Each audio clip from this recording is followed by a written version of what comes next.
여러분 안녕하세요. 오경선 목사입니다. 10분 영상 시리즈 오늘은 고난주간 묵상 코뿔소와 예수의 고독입니다. 혹시 여러분 중에 이 영화를 기억하시는 분이 계시는지 모르겠습니다. 1995년에 개봉한 영화인데요. 바로 무소의 뿔처럼 혼자서 가라입니다. 이 영화를 제가 소개하는 이유는 제목 때문에 그렇습니다.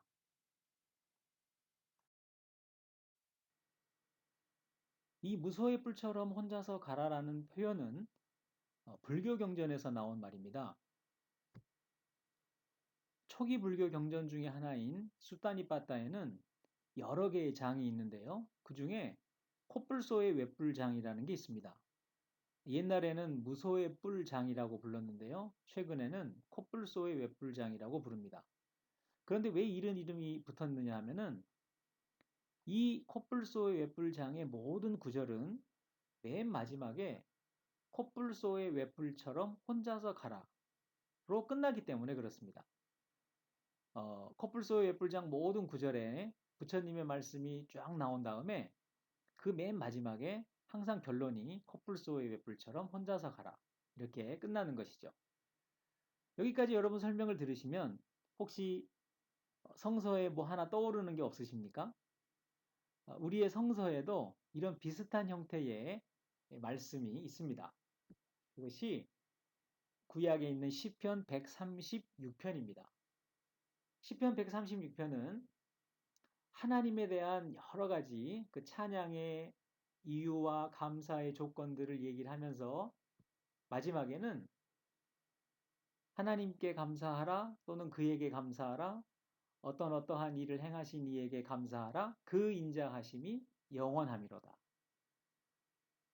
하나님께 감사하라 그 인자하심이 영원함이로다. 이렇게 모든 구절이 끝납니다. 코뿔소의 웹불장하고 완전히 똑같은 패턴이죠.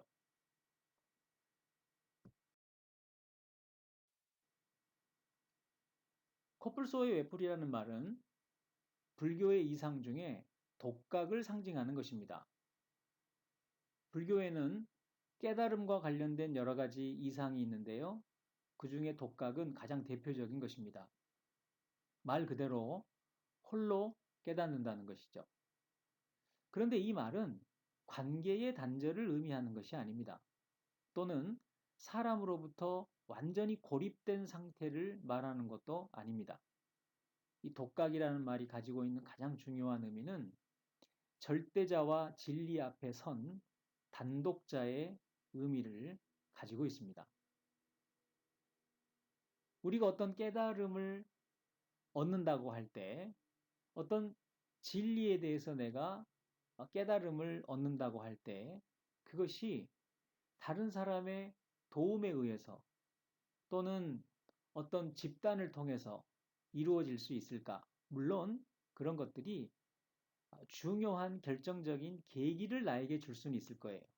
그런데 정말 나의 변화, 나의 근본적인 메타노이아를 가능하게 하는 그 깨달음은 결국 내가 하지 않으면 안 된다는 거예요. 아무리 다른 사람이 나에게 말로 가르쳐 주고 설명해 주고 그리고 아무리 훌륭한 사람들 속에 내가 들어가 있다 하더라도 결국 그 깨달음의 경지는 내가 들어가는 것이고 내가 경험하는 것이고 내가 얻는 것이지 다른 누구도 그것을 대신해 줄 수 없는 것이죠. 절대자와 진리 앞에 서는 것은 나 단독자인 것입니다.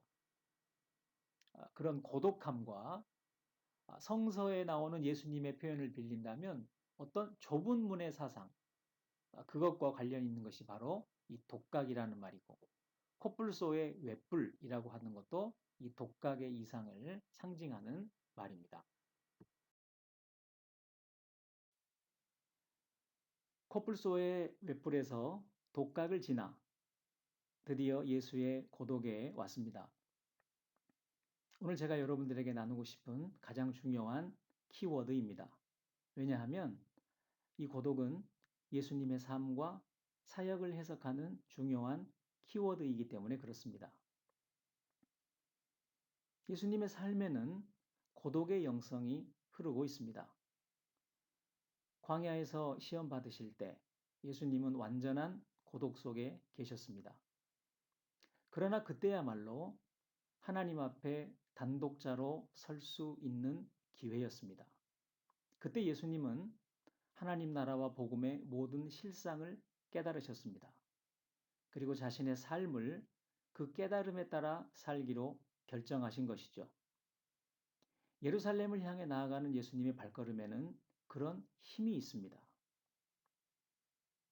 비록 예수님의 제자들이나 군중들은 그런 예수님의 길을 이해하지 못했지만 고독 속에서 단독자로 하나님을 경험하고 만난 예수님에게는 흔들림 없는 길이었습니다. 그와 같은 예수님의 고독이 절정에 이른 것이 바로 겟세마네 동산에서의 기도였습니다. 인간 예수님에게 찾아왔던 극심한 공포와 두려움, 할 수만 있다면 피하고 싶었던 십자가의 두려움.